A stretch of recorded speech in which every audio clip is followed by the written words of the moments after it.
শুভ সকাল বন্ধুরা, সবাইকে জানাই আমার অনেক ভালোবাসা, সেই সঙ্গে বড়দের অনেক প্রণাম। আশা করছি তোমরা খুব ভালো আছো আর যে যেখানেই আছো ঈশ্বরের আশীর্বাদে সুস্থ আছো। এখন ঘড়িতে সময় সকাল 6:30 আর আজকে হলো রবিবার। তোমাদেরকে সঙ্গে নিয়েই আজকের ব্লগটি এই সকাল থেকেই শুরু করছি।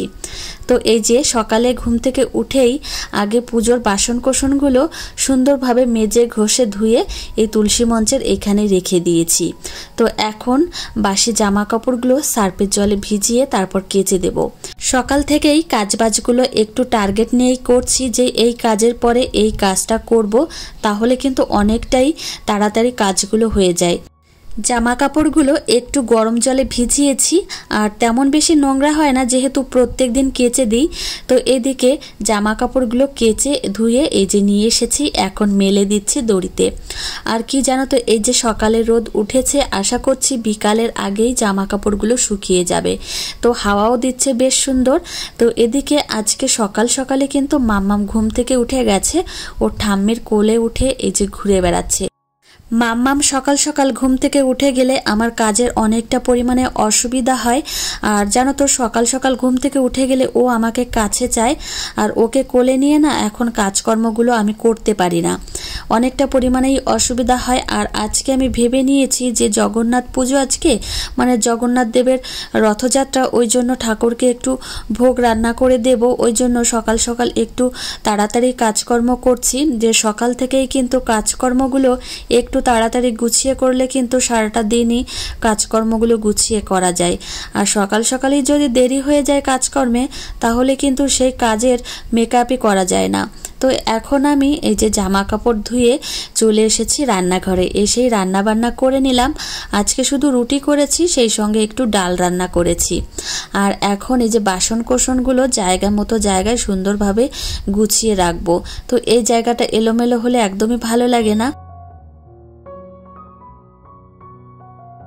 মাম্মাম যেহেতু আজকে সকাল সকাল ঘুম থেকে উঠে গেছে, ওই জন্য ওকে আজকে আমি সেরেলাকই খাওয়াবো। যেদিন একটু দেরি করে ঘুম থেকে ওঠে সেদিন আমি একটু অন্যান্য খাবার দিই।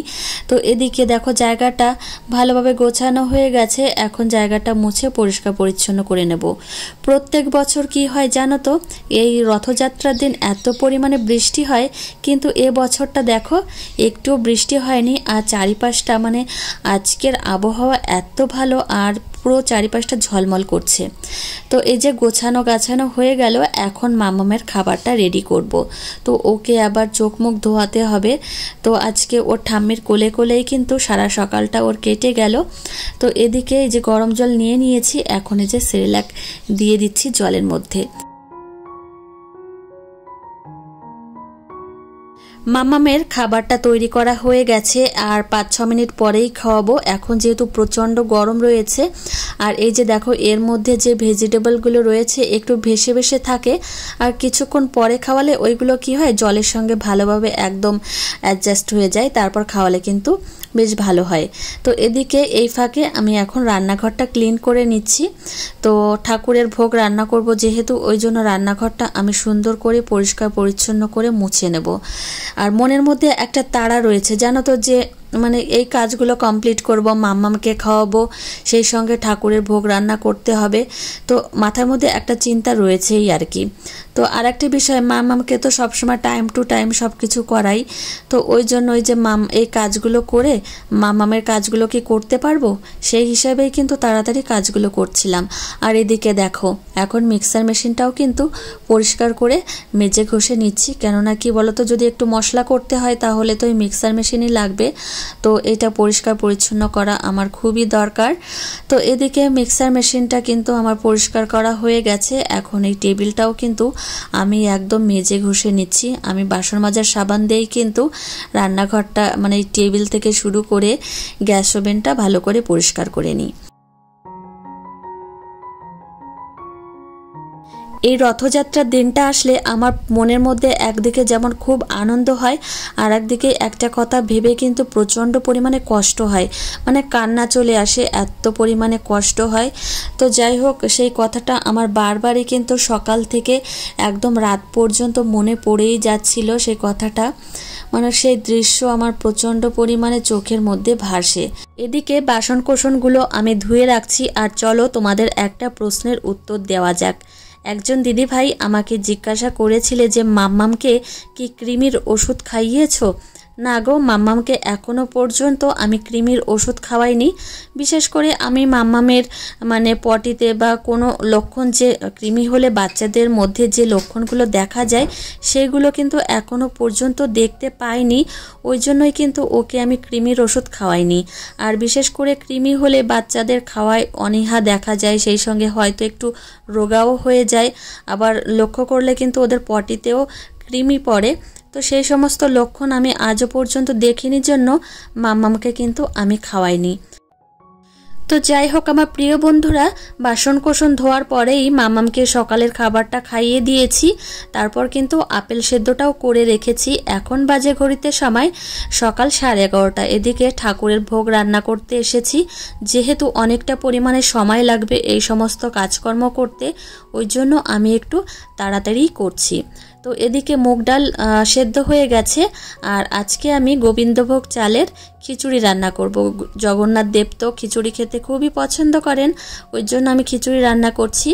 আর এদিকে ফোড়ন দিয়ে দিয়েছি, তো আমি শুকনো লঙ্কা তুলে রাখছি, কেননা একবারেই সবার জন্যও রান্না করছি। তো এদিকে আমার মাম্মামের জন্য একটু তুলে রাখবো, মানে দুপুরে খাওয়ার জন্য, ওই জন্য কিন্তু লঙ্কাটা আমি তুলে রেখেছি। তো এদিকে ফোড়ন দেওয়া হয়ে গেছে, চাল আমি ধুয়ে নিয়েছি, এখন এই ফোড়নের মধ্যে দিয়ে দিলাম, আর চাল এই যে ডালের সঙ্গে এখন মিশিয়ে দিচ্ছি। আর মাম্মামকে আমি যেহেতু আবার স্নান করাবো, ওই জন্যই কিন্তু এই কাজগুলো এই ফাঁকেই আমি করে নিলাম।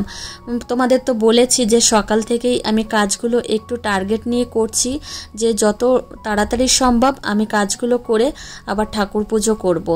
তো এদিকে মাম্মামের জন্য লঙ্কা ছাড়া আমি খিচুড়িটা এই যে তুলে রাখলাম, আর এই বোলটা তো আমি গতকালকে কিনেছি, তো সেটার মধ্যে রেখে দিচ্ছি, আর বেশ সুবিধা হয়েছে জানো তো।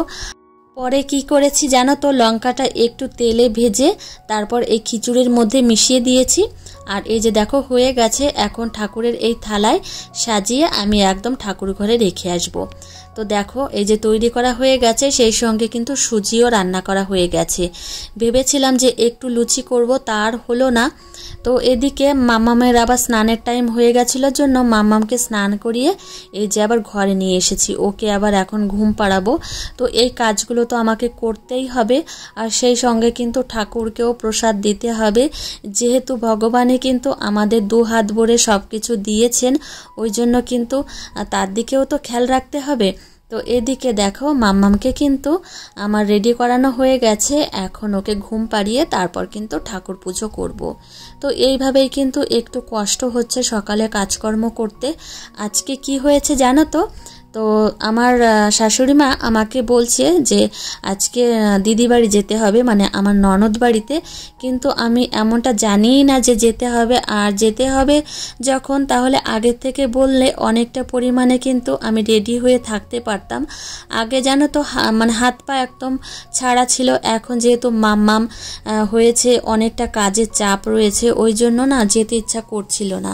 আর এদিকে ঠাকুর পুজো করতে করতে আজকে 1:30 বেজে গেছে, তো যাওয়ার ইচ্ছা ছিল না। মা অনেকটা পরিমাণে রিকোয়েস্ট করলো, বলল যে চলো যাও ঘুরে এসো। তো তোমাদের দাদাভাইও বললো, ওই জন্য ভাবলাম কি যাই ঘুরেই আসি। তো এদিকে দেখো আমার ঠাকুর পুজো হয়ে গেছে, আর এদিকে এখন আমি ঝটপট করে রেডি হচ্ছি। তো আজকে না প্রচণ্ড পরিমাণে ক্লান্তি লাগছে, আর আমি প্রায় 1:30টার পরে একটু খেয়েছি, সারাটা দিনই প্রায় উপোসের মধ্যে দিয়েই গেল। তো এই যে শাড়ির কুচি তোমাদের দাদাভাই ধরে দিল, আর এখন দেখো রেডি হচ্ছে। তোমাদের দাদাভাই কিন্তু রেডি হয়ে গেছে। আর একটা বিষয় কি জানো তো, ছেলেদের রেডি হতে তো বেশি সময় লাগে না, সময় লাগে আমাদের। তো আমাদের 1 ঘন্টা কিন্তু সময় লেগেই যায় রেডি হতে। তো এদিকে দেখো এই শাড়িটা আমি পরেছি, আর এই শাড়িটা কিন্তু আমার খুবই ভালো লাগে।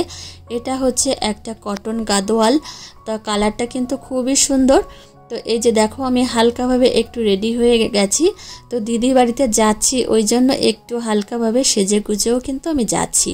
অনেক দিন পরে যাচ্ছি জানো তো, এই যে প্রায় 4 বছর হতে আসলো আমি দিদির বাড়িতে যাচ্ছি। মানে 4 বছর এখনো হয়নি, হয়তো 3.5 বছর হয়েই গেছে। তো এদিকে আমি রেডি হয়ে গেছি, এখন মাম্মামকে তোমাদের দাদাভাই রেডি করিয়ে দিচ্ছে। তো তোমাদের দাদাভাই কিন্তু এই যে দেখো মাম্মামের সঙ্গে গল্প করছে। আর এখন আমরা বেরোবো, মানে মাম্মামকে রেডি করানো হলেই আমরা বেরিয়ে পড়বো। তো আমি, মাম্মাম, তোমাদের দাদাভাই, সেই সঙ্গে মাম্মামের কাকাইও যাচ্ছে।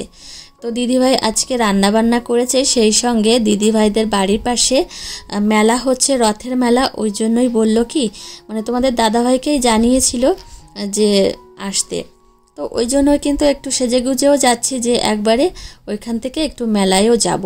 তো এদিকে এখন আমরা বেরোচ্ছি, আমরা তো বাইক নিয়ে যাচ্ছি আর ওর কাকাই যাচ্ছে স্কুটি নিয়ে।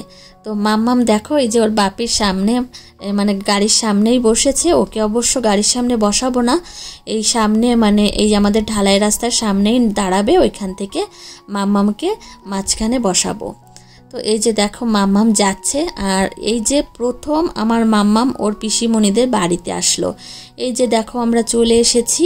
তো ওর পিসিমণির বাড়ি হচ্ছে গোপালনগর।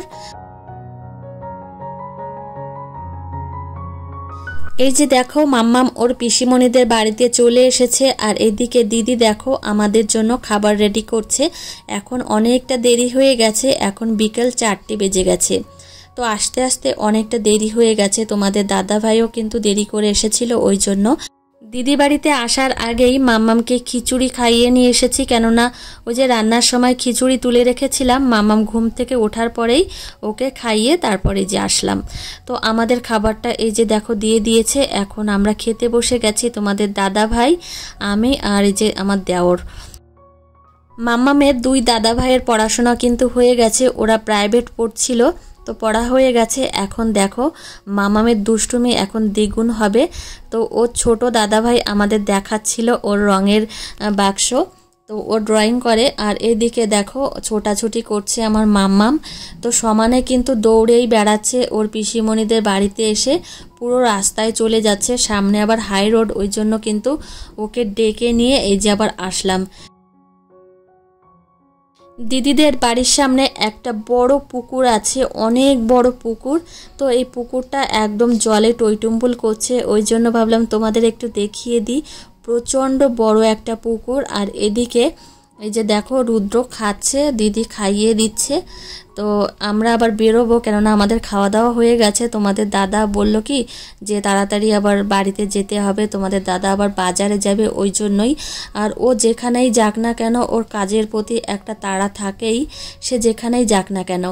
তো 2 ভাগনাকে নিয়ে এখন আমরা একটু মেলায় যাব, তারপর কিন্তু মেলার থেকেই একদম সোজা বাড়িতে চলে যাব। আর এই যে দেখো দিদির শাশুড়ি মা, তো ইনি কিন্তু খুবই ভালো একজন মানুষ। তো আমিও রেডি হয়ে গেছি, এখন কিন্তু বেরোলেই হয়। তো খাওয়া দাওয়া কিন্তু হয়ে গেছে, আর আমাদের তো খাওয়া দাওয়া হয়ে গেলেই ঘোরা সব কিছুই কিন্তু কমপ্লিট হয়ে যায়। তো এদিকে মাম্মাম তো এত পরিমাণে ছোটাছুটি করছে।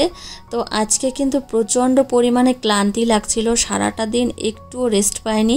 ওই যে বাড়িতে সকাল সকাল ঘুম থেকে উঠেই এত কাজকর্ম, সেই সঙ্গে এই যে আবার ছুটতে ছুটতে আসলাম। আসলে কি জানো তো, আগের থেকে যদি একদিন আগের থেকেও জানতে পারতাম যে যেতে হবে, তাহলে কিন্তু আলাদা ধরনের একটা প্রস্তুতি থাকে।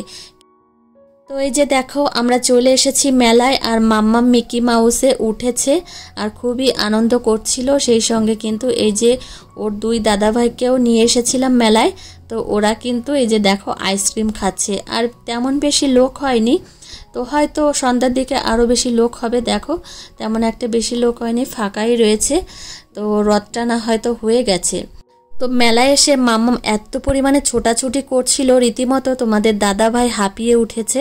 তো এখন বলছি যে চলো এখানে আর থাকা যাবে না, একদম সোজা বাড়িতেই যাব। তো এদিকে 2 ভাইকে কিন্তু রাস্তা পার করে দেবে, ওদের বাড়িতে পাঠিয়ে তারপর আমরা বেরোবো। তো চলো আমার প্রিয় বন্ধুরা, আজকের ব্লগটি এখানেই শেষ করছি। তোমাদের কেমন লাগলো অবশ্যই জানিও, ভালো লাগলে কিন্তু একটা লাইক কমেন্ট করতে ভুলো না। আর তোমাদের সঙ্গে দেখা হবে পরের ব্লগে। টাটা বন্ধুরা।